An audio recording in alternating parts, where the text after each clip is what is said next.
That's an awesome drum roll. It's actually fairly dirty. Well, I was trying to be supportive.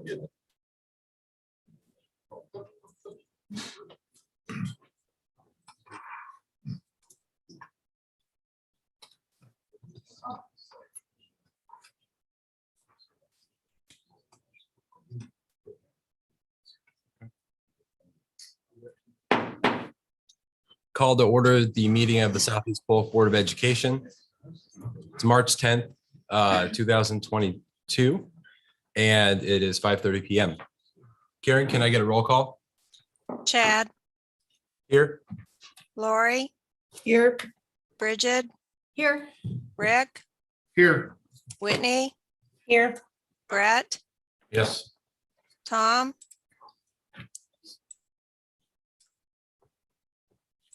Okay. Yeah, here. We have a quorum. Letter B, agenda adoption. Dr. Lupnick, are there any changes to the agenda? No. All right, Karen? I need a motion. Oh, sorry. Motion to approve the agenda. Second. Rick can have it. Thank you. All right, Karen? Lori, Yes.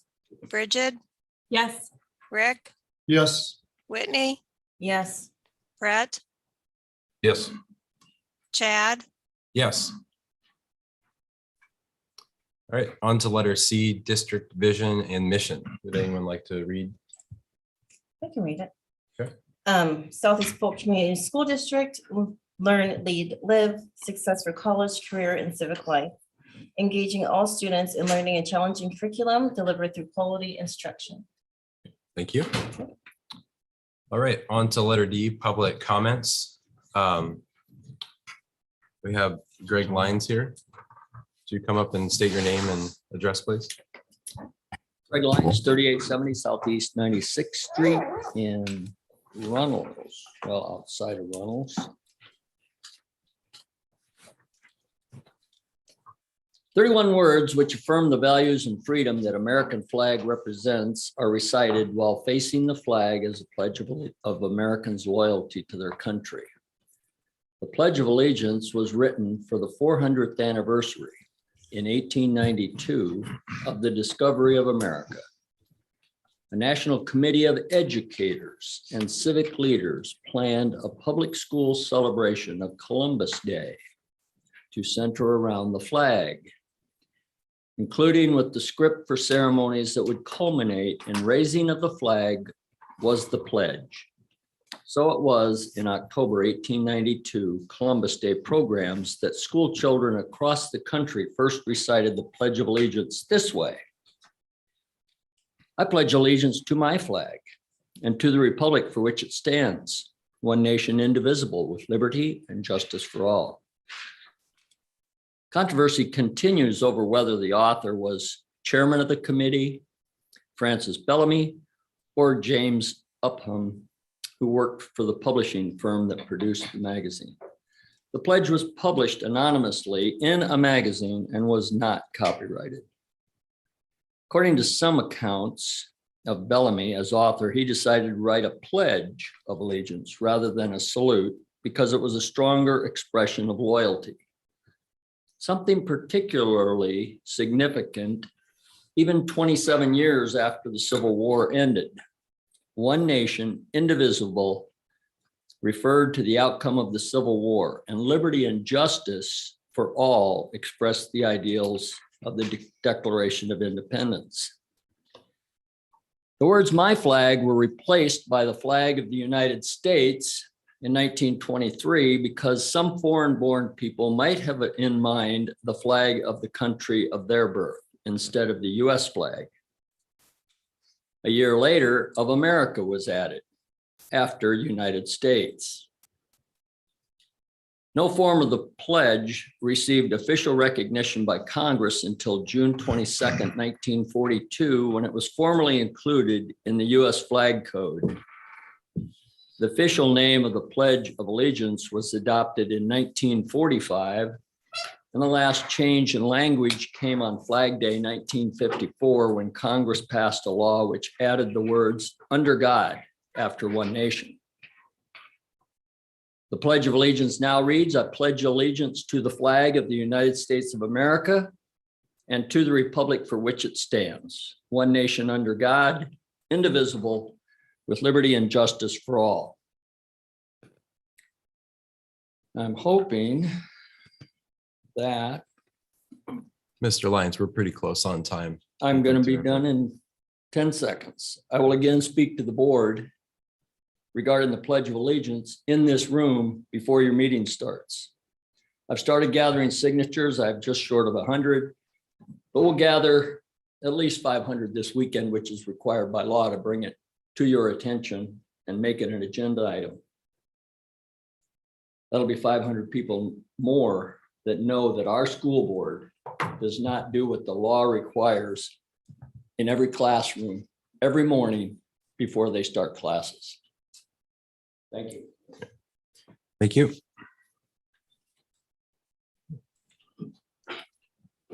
Right. We don't have any more cards, so I guess it's time for Polk County to join us here. And Prairie Meadow, sorry. That's all right. Ah, nice. Now, the interesting thing about this, interesting thing about this check. This is from Prairie Meadows and from Polk County. It's the gaming revenues we receive. We provide per capita to each one of the schools, unrestricted, so you do with it what you think you need to. I would like to know what to do with it. I mean, it's fun to know that. But since we began this program in 2007, Southeast Polk has received over 1.4 million from this program. They've received a lot from this of program. other grants. Wow. But for unrestricted funds, we've provided 1.4 million to the district. And because of our great partnership, Prairie Meadows, like Steve said, 2021 was our best year ever. So we have additional dollars Was to I give supposed out. to know that? You received a lot more money. So we're very proud of this partnership because it is unrestricted, and every Polk County school district receives a check from Polk County and Prairie Meadows. And our total giving back is 16.2 million. So with that, your check this year is 114,000. Yay. Thank you.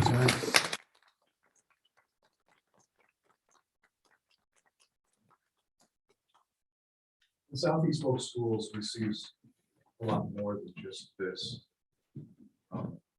It's our pleasure this year to, Polk County's pleasure to sponsor the Southeast Polk School Fund, The Black and Gold Gala. Black and Gold Gala. And we put a little pencil to some of the things that we've done in the last 5 years through better grant development grants from just Polk County. And it was a little over $150,000 that would help with playground equipment, scoreboards at the high school, and a variety of different things. Some people have asked, why does Southeast Polk get so much money? And I said, because they asked for it. So thank you for asking for it. And I keep saying, when are you moving to Altoona? Because we're getting more than Ankeny. Well, I was waiting to see what my chief district was going to look like. I approved the map yesterday, and I only represent 2 cities now, Altoona and Ankeny. So I can look down. Yeah. Anyway. I'd like to have it, if I may we have a picture with all of you that we can. Yeah. that we can use. Yeah. Go up there. Or would you want us to get behind you guys with the holding the check with your, Yes. whatever you think looks. That would be. Okay. Sure.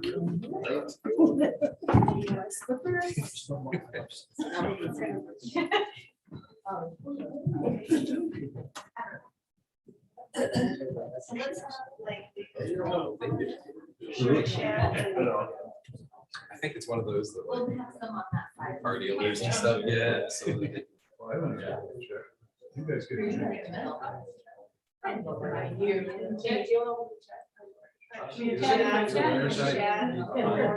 there you go. Here we go. drop the check. There we go. Good. Yeah, Rick, you're gonna have to maybe get in just a little bit.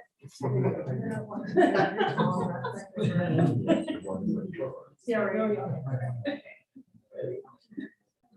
He's first.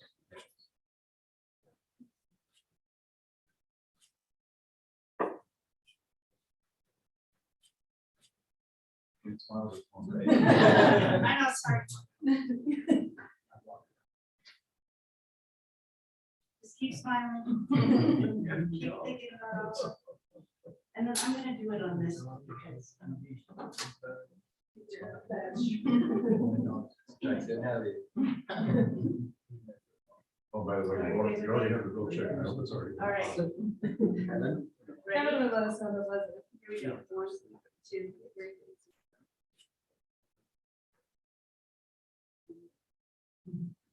Thank you. Thank you. Thank you guys. Yeah, Thank you very much. Thank you. That's part of it. Thank you. Smile a lot in there. My slippers. I've been scared to come, I've been scared to come back. Hey, how'd I know, your show thank turn you. out? Laura, how'd your show turn out? Huh? How'd your show turn out? Yeah, they had a final dollar amount. Oh, the show. Series you were watching. The series you were watching? Seriously? watching? You're watching some series? Tiger King? Yellowstone? Yeah. Oh, Yellowstone? Don't do that when I'm drinking water. Travels with my father? Yeah. There's a lot of good series out there.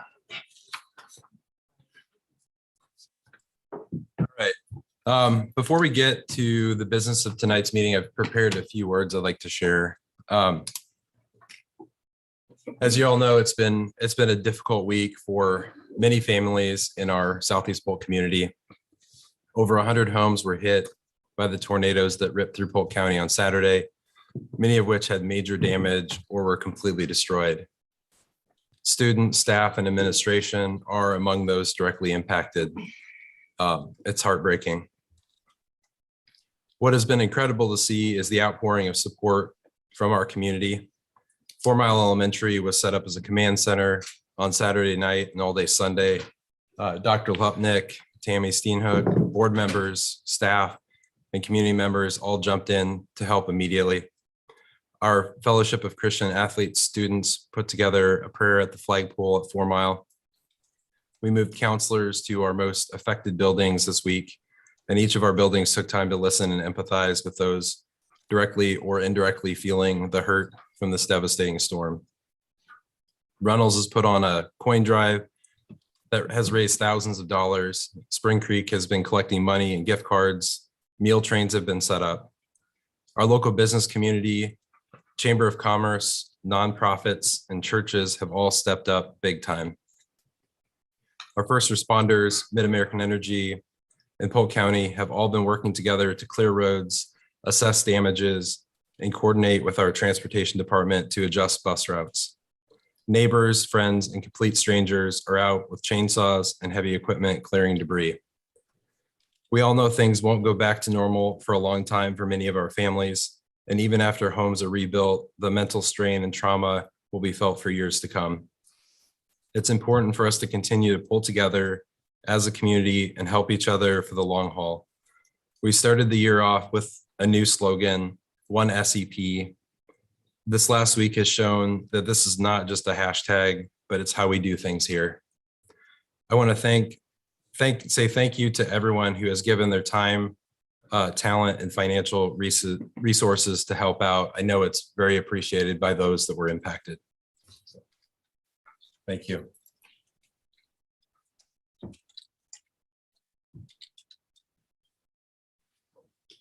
All right, on to letter E, consent agenda. Do you have a motion? Motion to approve the consent agenda. Second. Okay. Karen, Bridget, Yes. Rick, Yes. Whitney, Yes. Brett, Yes. Tom, Yes. Chad, yes. Lori, Yes. All right, on to old new business. Letter A, confirmation of next meeting. Just to clarify, it should be April 7th and April 21st. On the online version, it's there. If you had something printed earlier, there was a typo in there. It's listed tonight's date. Do you have a motion? Motion to approve. Second. Thank you. Karen, Rick, Yes. Whitney, Yes. Brett, Yes. Tom, Yes. Chad, yes. Lori, Yes. Bridget, Yes. All right, letter B, policy second reading. Do I- Motion to approve. Thank you. Do I have a Second. Okay, any questions or discussion? Were there any changes made on these from that were? Okay, so it's the same thing that we went through last time. Mhm. Okay. Karen, Whitney, Yes. Brett, Yes. Tom, Yes. Chad, yes. Lori, Yes. Bridget, Yes. Rick, Yes. Letter C, board resolution appreciation of staff. Do we have a motion? Motion to approve. Second. Any question? Discussion? No, they are appreciated. They're very much appreciated. All right, Karen, Brett, Yes. Tom, Yes. Chad, yes. Lori, Yes. Bridget, Yes. Rick, Yes. Whitney,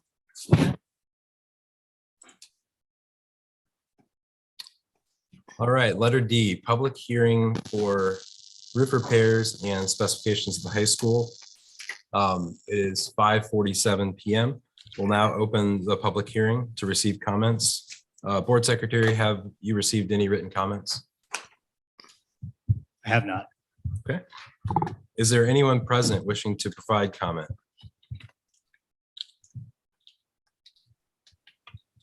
Okay. Seeing none, public hearing is now closed. It is 5:47 PM. Do I have a motion for the resolution? Yes, I'll make a motion. You want me to read it? Probably. Let me get to it then.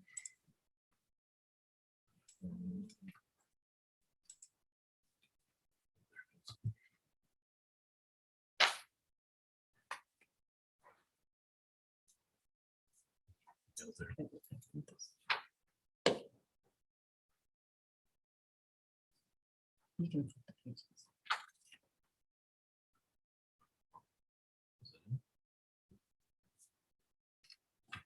Is it the? Yeah. Resolution adopting plan specs? Yep. Okay. I make a motion to approve resolution adopting plan specifications, form of contract and estimated cost for the high school roof repair project. Second. Second. Thank you. Yep, sorry about that. All right, Karen? Tom, Yes. Chad, Yes. Lori, Yes. Bridget, Yes. Rick, Yes. Whitney, Yes. Brett, Yes.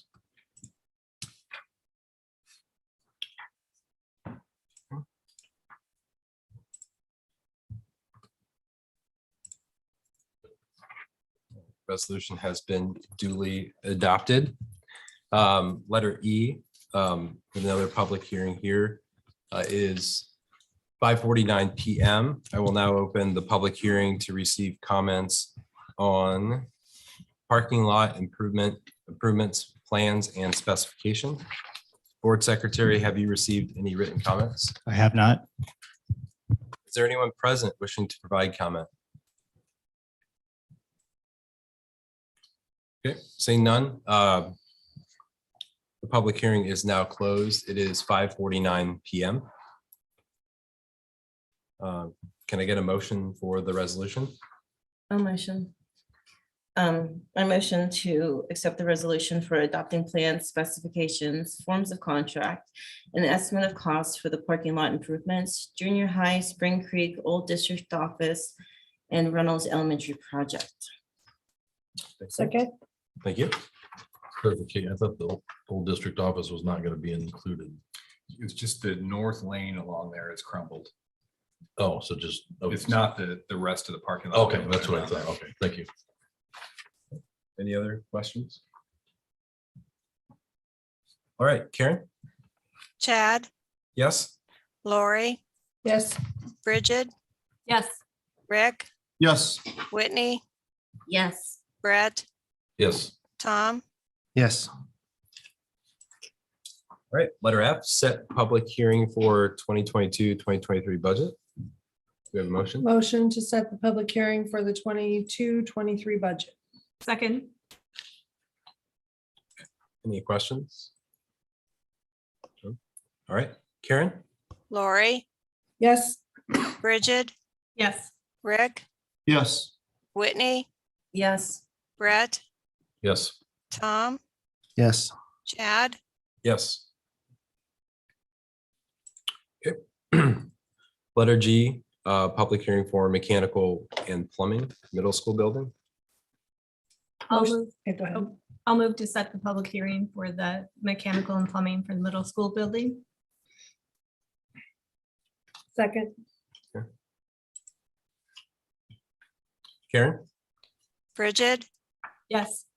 Rick, Yes. Whitney, Yes. Brett, Yes. Tom, Yes. Chad, Yes. Lori, yes. All right. Letter H, public hearing for, or set public hearing for landscaping middle school building. Do we have a motion? I'll make a motion. Second, Okay. Karen? Rick, Yes. Whitney, Yes. Brett, Yes. Tom, Yes. Chad, Yes. Lori, yes. Bridget, Yes. All right, letter I, multi-purpose stadium change order. Mr. Bacom's coming up here to inform us. This is change order number 4 in the stadium. There are a number of items included with this change order totaling just under $64,000 as mentioned here. Many of these are for safety and life issues. There's one that is for the over excavation on the southeast corner of the north building. And the final one there is the water, the meter pit that was the in-ground water meter pit. Initially, when we send design work to our utilities, they'll okay the project as they did.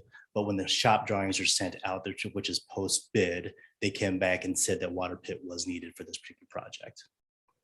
How much is this? What do we have remaining after this and the credit? The contingency, do you know? I don't know right offhand, but I will give that to you. Okay, email, I that's will. fine. Any other questions for Mr. Bacom? Okay. Thank you. Motion to approve the multi-purpose stadium change order. Second. All right, Karen? Rick, Yes. Whitney, Yes. Brett, Yes. Tom, Yes. Chad, Yes. Lori, Yes, Bridget, Yes.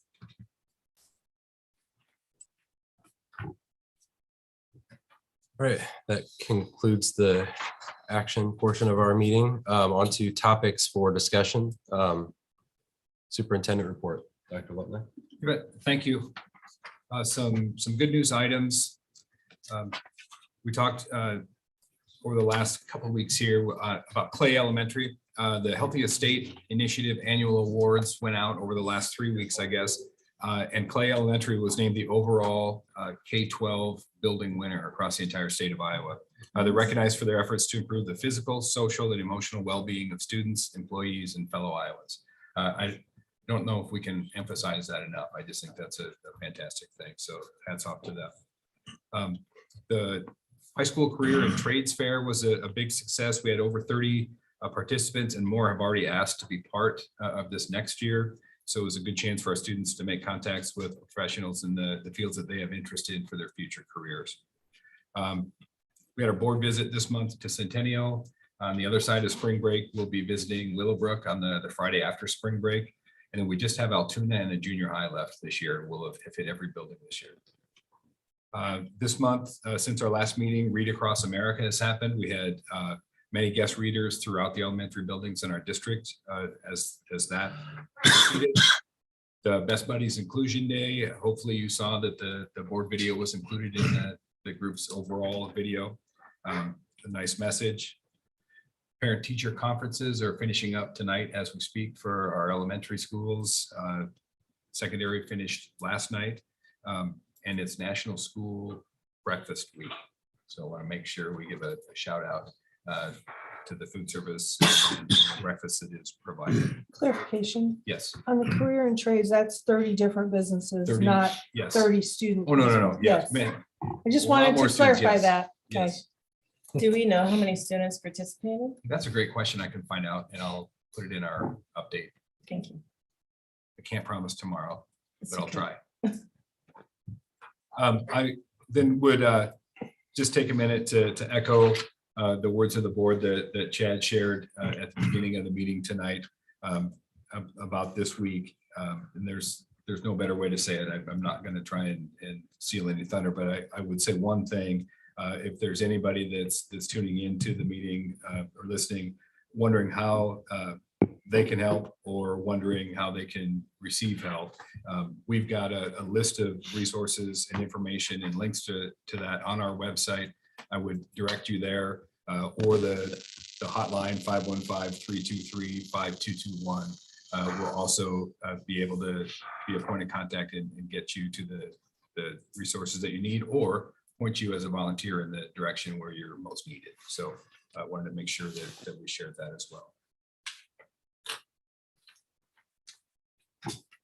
And that's what I've got tonight.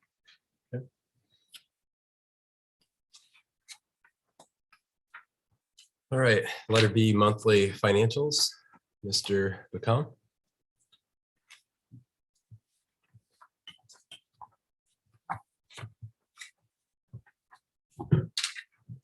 Again, board. These are the financials for the district general fund and all funds through February. Just a few highlights here.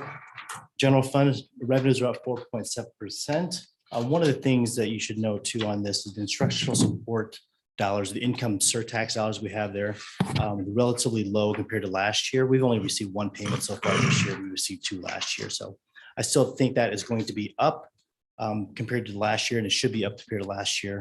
Based on what I'm running through for budgets right now, the reported income in the Southeast Polk community was up 6.5% relative to last year. So that income surtax should be up this year. Expenditures are up 3.1%. Wages, personnel costs, the component of that is 2.5%. Our ESSER reimbursements for first and second quarter here for this year, 870,000. So that's a big chunk of why you see the other federal revenues up. Gaming revenues, what we just presented, up 67% compared to last year. Last year was a low year, $115,000 this year. Typically it's around 105,000. So that's another big chunk compared to what we had last year. That was received. It's in the bank. February 14th is when it was deposited. Nice date. The again, with the expenditures being up 3.1%, a big decrease in that as you look at the functionality is the buildings and grounds area, which is down $1.2 million, but hidden in that decrease is an increase in utilities. Our water, our electricity, natural gas, that's up 18% so far this year through February. All funds revenues up 7.9%, not the same the bonds we got last year. Expenditures. Expenditures are up as well, but that's relative to a lot of the construction activity that we have going on with the capital projects. And I apologize for the late piece on this monthly stuff, but we just closed the month. Any questions you have now, or you can take questions Sounds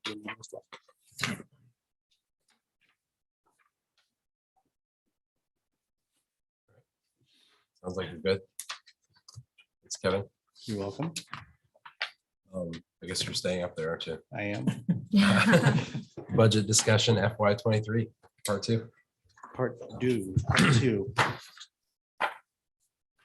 Not very much to update the board on with this. As we look at what we had last time as presented, there was a budget deficit of about 345,000 based on our assumptions. What we know, what we assume, and then also what we project as far as additional costs. This does, the 7,413 does include a $5 per student based on the formula equity. That was $10 last year, is $5 this year. We know now that I believe the $19.2 million is supplemental money that the state was going to provide or was talking about providing. Sounds like it's dead now at the Capitol. So that is the $39 per student. That is no longer coming our way. Transportation equity, surprise, we got this between last meeting and this meeting, $307,000 compared to $6,000 last year, $88,000 this year, so $300,000. Good and bad, money from the state to get us back to the state average when it comes to cost per student, but that also tells us that our transportation costs continue to rise per student. The $307,000 to be sent towards general purpose or for transportation costs essentially does eliminate that budget deficit we talked about, the 345,000. So I don't have any budget reductions at this time for FY 23. Again, just to notify budget drivers, wages and benefits, 83% of our money. Actual budget versus budget enrollment. Funnies are year in arrears. Certified enrollment based on last year's enrollment, October 2020. Excuse me, October 2021 drives our budget for FY 23, the 22-23 school year. We'll also consider additional needs, program needs, and those needs we'll try to find alternative funding sources for those types of needs that we have. And then anything outside of that would be potential use of fund balances. Remember that our unspent authority was sitting at 17.4% at the end of 21, and our unspent spending, our solvency ratio is at 15.3%. Just remind the folks, these are our district funds. The ones that are asterisked are the ones that are part of our composite tax rate. Based on the income surtax that I mentioned, the 6.5% of income growing, we're able to gain an additional about $100,000 into our cash reserve levy based on those dollars floating out. Composite tax rate for us, again, $15.44 would be the third year in a row where we stay at that level. Looking at unofficial rates around the metro area, you can see those on the board. We are still low, except for West Des Moines. You see what's happening in Des Moines as well. They've dropped well almost $3 since last year. FY 23 budget considerations still, we still have to complete the aid and levy, which is things that I do as far as completing the paperwork, projecting current year expenditures still. You will see a budget amendment for this year coming up here. We'll probably set the public hearing for the 21st of April meeting. That needs to happen pretty quickly because of those things that mentioned there. Capital projects, we'll review those items, and then the recently announced retention payments by the governor's office. And then staffing considerations as we continue to have those discussions at an administration level. Also, remember that 23 budgets, we know things and we don't know things. We estimate those items. Those are all driven by how we've done the budget process in the past. The budget process here and certifying the budget here establishes our property tax rate as a school district. We can't, after we publish the budget, we cannot increase any of the tax levies as mentioned. We cannot increase the general fund levy, the management fund, the debt service levy, or the PEPAL levy. So those are all set in stone. We can only lower those levies. And we, as we know, unknowns are inevitable, especially over the past couple of years here. As far as timeline, again, today's presentation, we'll have the public hearing then on April 7th, and I will be walking this thing into the Polk County office on April 15th, as I do every year. Maybe the 14th if I get a little excited. Probably not. Probably not. Any questions? Have we seen a big impact with like talking about transportation, like the fuel costs, is that? Fuel costs are rising. Typically, we do bulk purchase diesel fuel ahead of time. A percentage of that haven't been able to, and obviously we're not going to do it now for next year, but that is one of those things that we'll have to talk and discuss with. Yeah, those costs are temporarily in the short term, at least. We'll see on the rise. Okay. I just kind of wonder how that plays into the number. Yeah, the 300,000, if we're gonna have to use a big chunk of that for increased costs like fuel and obviously. Yep, we will, just like paying any, more for just like every other drivers school and stuff. district, all becomes part of our cost per student. Yep. Transportation. Anyone else? Thank you. All right, thank you. Thank you.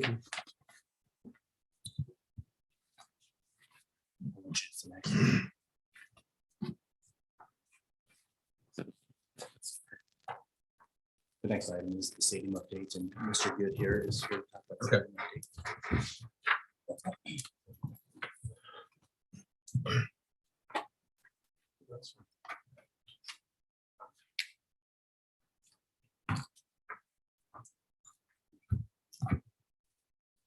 Well, good evening, Superintendent and Board. I'm Bill Good. I'm here to give you another stadium update. I have to say that the last time I gave a stadium update, my attitude wasn't that great. But I can tell you in the last few months, I'm becoming a little more optimistic. Things have moved pretty well. So this is a brief update, and what I'll do is just give you, I'm looking for the cursor. There it is. This is just kind of an overall site or plan view of the stadium. You're all pretty well familiar with this, but you're going to see some components here shortly. And for instance, well, up is north, and the high school is over here. This is the tunnel that's going to be coming under, and I'll talk about that a little bit later, but under Martha Mill Drive. This is the parking lot that's currently in place. This is the home side or west side, and here, and of course the east side here. I'll be showing you some things there, and then the north building, you'll see some references to that also, which is right here. This is a review of the retaining wall work that's been completed. You're viewing from west to east, so the home side would be here.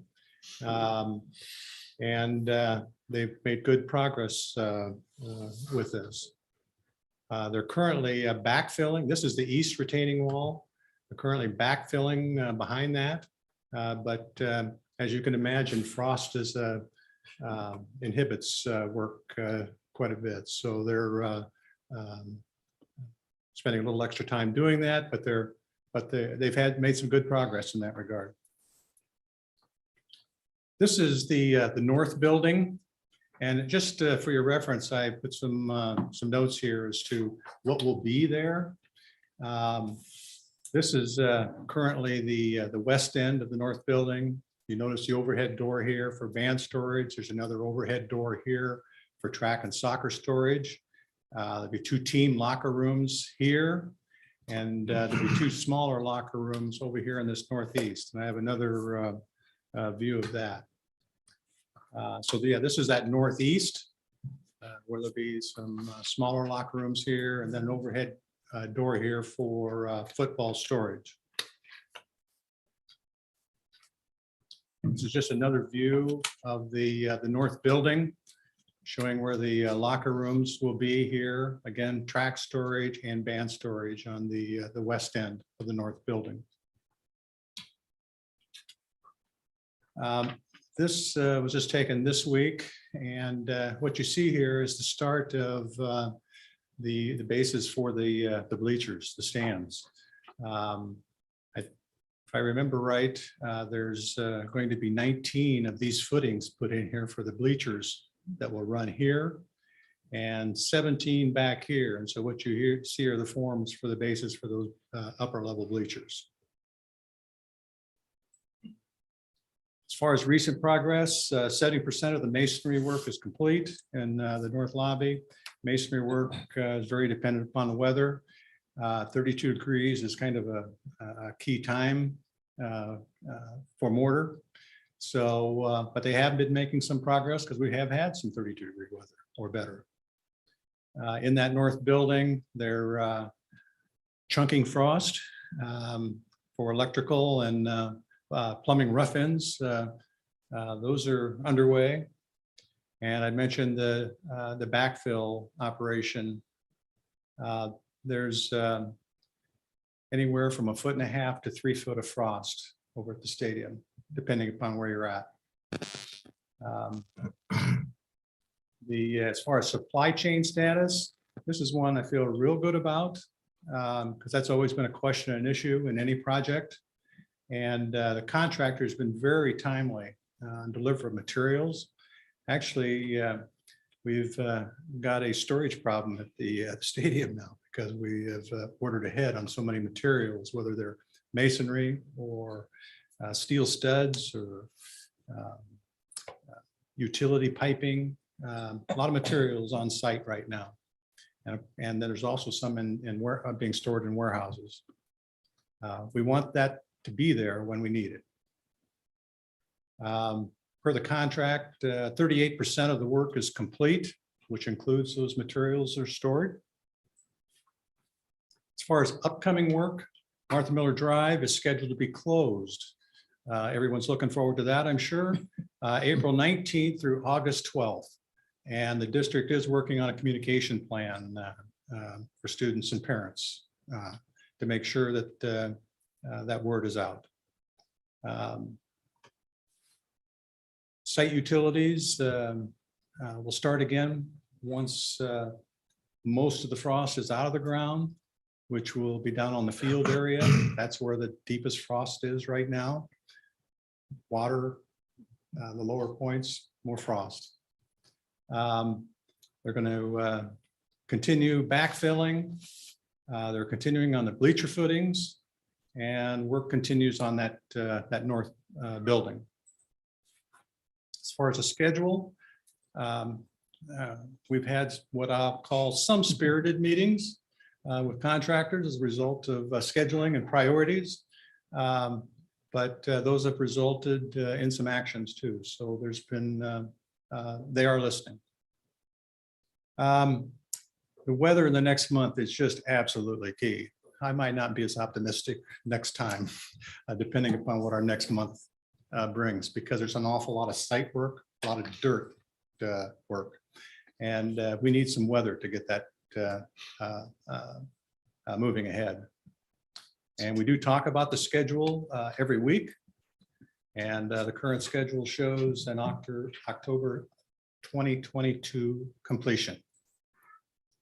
And again, it becomes more exciting as this becomes vertical. There's, as you could probably see, you can see the elements of how things will be in October or earlier. So with that, if you have any questions that I can answer, I'd be sure happy to do that. Bill, how do they, on the compaction for the backfill, how do they do that when you got so much frost? Do they warm that up before so they can guarantee, or they only backfill a little bit and wait for the weather? Or? Well, it's compacted, and then we have independent people test it to make sure the compaction's right. So yeah, they do it in layers. You just can't push everything back at one time. So you do need to have some settlement before you put that next level or layer on. Thank you.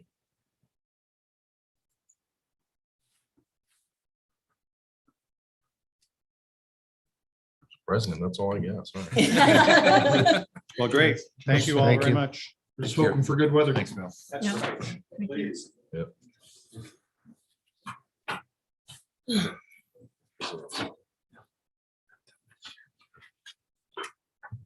All right, on to letter E, Iowa Association of School Boards, boardsmanship. Okay, board, we have been notified by the Iowa Association of School Boards that board member Whitney Smith McIntosh has earned the Better Boardsmanship Individual Achievement Award.